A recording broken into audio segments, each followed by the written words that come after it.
So it's really exciting, guys. I'm really looking forward. I think THORChain becoming the ultimate permissionless privacy DEX is like the perfect product market fit for us. 100%. I Yeah, yeah. just cannot tell you how excited and how much I love this. So Yeah. are you explaining why someone should buy Rune then, or? Well, actually, the guy messaged something else. I'm gonna post it. So the same guy asking why he should invest in Rune. He then goes and says this: I use THORChain even without having Rune. That's the trick. Why should some average Joe get involved in having Rune? Looks like Rune as a token has no meaning beyond being a governance token. And I'd actually uh, peak formation. If you don't mind me saying, I actually have it completely backwards. Rune is everything except a governance token. So just because you own Rune, you can't vote with it. You can't do anything with it, right? You got to put it into network, put it to work. So if you want to vote with your Rune, you have to run a node. You have to bond upwards of 1 million Rune to get a node into the network. Yeah, it's the node Right. that votes, not the It's a Rune. node that votes. It's one vote per node, not one vote per Rune. That's right. So you get, whether your node has 500,000 Rune or 1 million Rune, you have one vote. Yeah. And you might be thinking, well, why would I spend that money on Rune to run a node to get one vote? Because that node collects yield. So all the revenue, all the commissions that occur on THORChain get split between nodes and pools. And so running a node, having bonding to a node, you get your pro rata portion of those fees. Yeah. And so this is what gives the Rune token utility, is that you can buy it to earn fees, earn yield. Yeah. And those fees come from the swaps, right? People have to pay the fee to use THORChain is paid in the Rune token, and which you rightly, accurately, interestingly mentioned is you don't need to own Rune to do a trade on THORChain, which is huge. By design. But it is, pardon? By design. By design. Yeah, by design.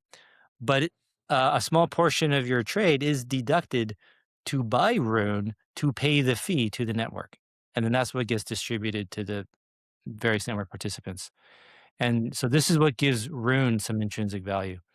And then the other one is all the liquidity pools are paired with the Rune token. So as long as there's Bitcoin or Ethereum or whatever tokens in these liquidity pools, by definition, by the way, a liquidity pool is 50-50 by dollar value, the two assets, 50-50 Bitcoin and Rune, 50-50 Ethereum and Rune. So as long as there's Bitcoin and Ethereum and other outside crypto in the pools, Rune has like a baseline minimum value. The market cap can't go any lower than that, basically. So that as well gives Rune some value. So this is what makes Rune useful and have has utility. How you value that is up to you, like Denny said, right? Yeah. we're not going to get into how you should Overbought value or it. underbought. Yeah, exactly. But THORChain, the protocol, the exchange, cannot function without the Rune token. It is impossible. Whereas just a governance token, those protocols can work just fine if those governance tokens go to zero. Those tokens have nothing to do with the way the protocol functions. So that's the major difference between Rune and basically 99.99% of crypto out there. That's what got me into it. This is one of the things that sold me, is that this token actually has utility. Like, this is the intrinsic to how this protocol works. So, I think he had a visitor knocking on the door. okay. I thought maybe we just blew his mind and blew up his computer, his video at the same time. I think, like, for me, what I love about like this project, or this token, if you want to call it that, is that, like, there's very few blockchains in the world that have reached product market fit. You could probably count them on one hand, right? Most projects out there are just shoveling hopium.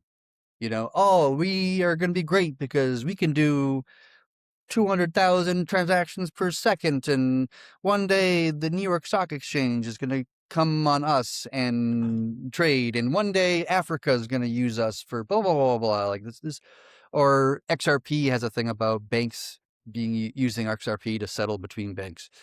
And it's all hopium. It's all like what we hope to happen is this, and it'll be really big if banks adopt XRP for this purpose.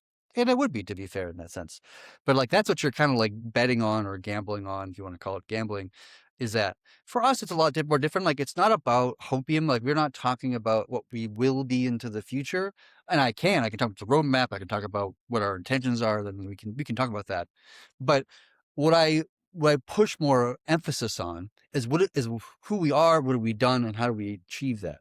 And so we are providing a service that is actually really used. People actually want to use the service, which means they will spend actual, dollars and cents, so to speak, to use this service because we solve a problem that people want to solve. That's why, from what I've seen, THORChain is one of the biggest revenue generating protocols in the world, top 10, right? In terms of actually generating revenue, not minting tokens for revenue, which is what you see Bitcoin do and a lot of other, coins do, but actually generate revenue from real people doing real trades, or sometimes bots in some cases, but whatever, right? It generates real value, right? And so as we're generating real value, there's more reason to hold RUNE, or more reason to become a node operator, because it's actually in the real terms, like that you can measure and see on chain what I'm talking about. And as the price goes up, the pools become deeper, which means trade volume inherently increases, in my opinion, because ARBs need more liquidity to move the price, 1%, the pool price, 1% or 2%, because it's twice the size as it was, yesterday, or whatever the number is. And so you get more trade volume naturally as a part of that, but also by having deeper pools, you get more trade volume because there's the prices, it has less slip when you make the trade. And so you actually get better execution, or faster execution in our case with streaming swaps. So it's just like, what I really appreciate about this protocol versus like 98% of other protocols in the industry is this one's actually real. It actually has a real product or service that people actually want to pay money for, and they actually do pay money for, which is the reason why we see like, such a high volume of trades and revenue that's being done on the protocol. That's what gets me excited about it personally. Yeah. Likewise, and I think I'll just add on to that is so for those who are unfamiliar with THORChain, one thing I like to remind people, especially people who are new, who have never heard about THORChain or just used it, never really took the deep dive, is that THORChain is so incredibly complex. I mean, it is a huge amalgamation of code between churning and swaps and Bifrost and this and that. It's all very complicated. Real layer one, again, real layer one is no joke. It is very hard, but it is what you must do, right? And so a lot of people like to call other protocols our competitors, but in terms of design, they are not competitors. They do not do what we do. The only one that is like us, truthfully, is Maya Protocol, and they are a fork of THORChain. They are a friendly fork of THORChain, right? We do not have any centralized aspect of THORChain. We have no third-party dependency. We don't rely on one particular oracle. Everything is decentralized nodes. All run daemons of all the chains that we support, and that was from the very beginning. Now that's very hard to do, right? To maintain that ethos. But we're not going to break on this ethos. And we are now getting to the point, 2026, we started in 2021 with ChaosNet. We graduated to mainnet about a year later or something like this. We are now getting to the point where this stuff is working really well and reliably and reproducibly. And we are finding unique advantages because we support exogenous assets on THORChain, like Chad mentioned, where we can have these interesting, unique fee models, and we can offer all these specific things, right? Where you have a protocol that may be giving free stable to stable swaps, but it's a loss for them. They have to cover it. With THORChain's design, it all runs on the basic premise that we have real exogenous assets that are custodied by a decentralized validator group, which are arbed by individuals that are often anonymous. This works. This is the market that it was meant to be. There are no central authorities besides the nodes themselves, of which is a decentralized set, which determine the future of this protocol, all based on raw incentives. It is a beautiful, incredible, wonderful form of engineering. It's an engineering miracle. It's been really hard, and we've gotten to the point. So that's what THORChain is. And I encourage anyone who does not know what THORChain, do the deep dive. Take the effort to figure it out. It's going to take you a while, but once you understand, you will understand why THORChain really stands apart from the field. So Yep.